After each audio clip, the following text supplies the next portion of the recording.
the first lord of the internet and the world's top broadcaster, and of course, the world's most humble man. Very important. Number three, probably the most important of all.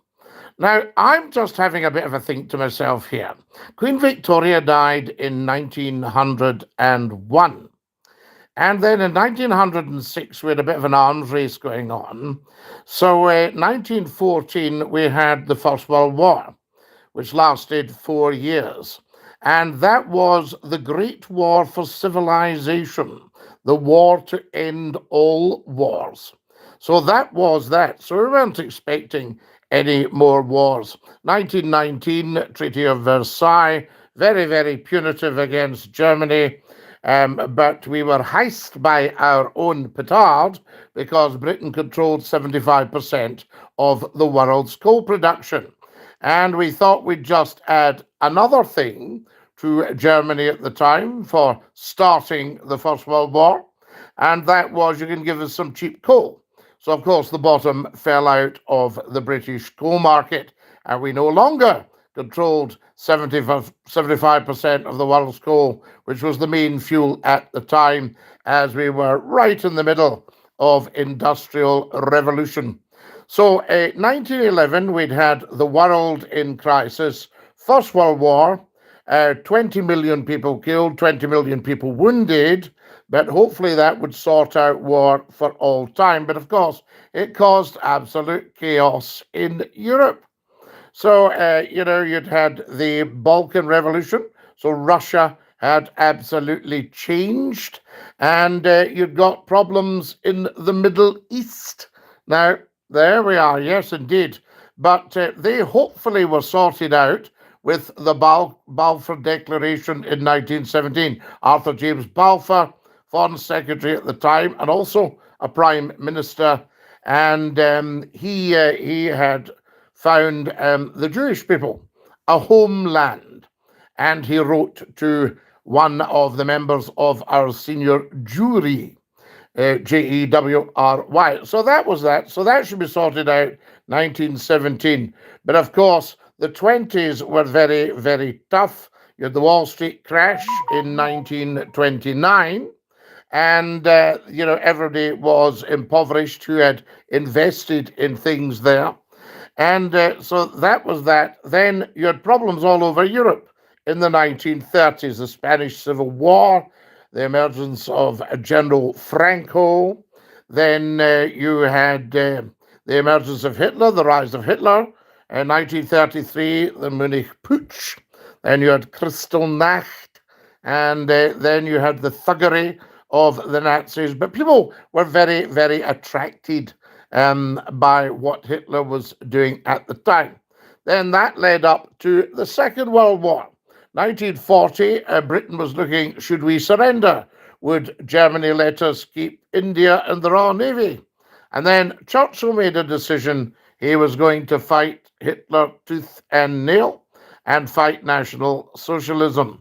So that was that. But then by the end of the Second World War, were we actually a lot better off because although we dealt with Hitler, we still had Stalin.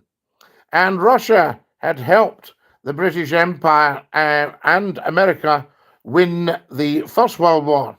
But, here we were with the Second World War, and Churchill wanted to go into Russia and take out Stalin, but of course they wouldn't actually back him.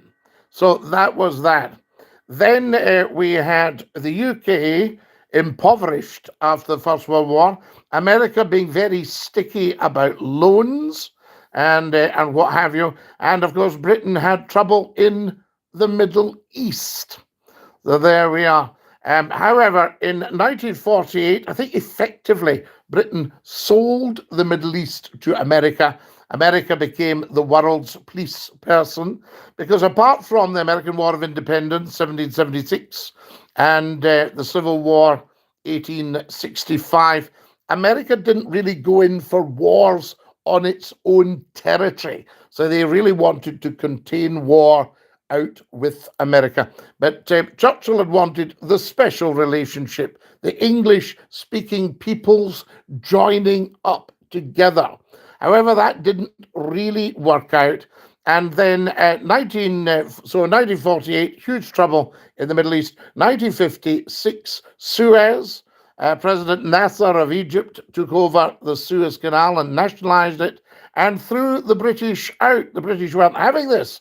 So they went into Suez, which wasn't an unwise decision on its own, but America refused to back Britain. And therefore, it was Britain on its own standing against against the Eastern world and the rest of the Western world. So there you are. So again, you had problems in the Middle East because you had problems in Suez.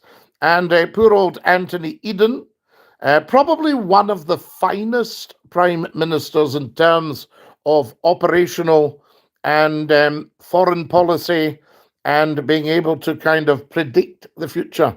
He got stabbed in the back, and the Americans backed the election of Harold Macmillan. They thought he was great stuff and he would be good. They weren't quite so keen on dear old Rab Butler, but there we are. And they backed Harold Macmillan, the wind of change through Africa. So then you had the African countries, you had the Mau Mau trouble in the 1950s in Kenya, and then you had the African countries going for independence in the early 1960s. 1968, you had trouble in the Middle East. So there we go. Now, we're up to something like 100 million people dead just in the period that I've described. And here we are in 2023, again with trouble in the Middle East. And America and Britain and Israel and Gaza having to try and sort things out again. So do you ever say to yourself, is the world being well run? That's the thing. And is it being run for all the right reasons? Now, I'm not doing the pacifist bit. I'm just saying, I'm thinking of the book of Isaiah in the Holy Bible. Men shall turn their swords to plowshares and their spears to pruning hooks. Would we not be better, instead of armaments, feeding the world and living in peace? It's just a thought. Yes, I don't want people jumping down my throat and saying, oh, it's all right for you to say. I'm just a guy saying, that's all. Just asking for a friend. Dinky do.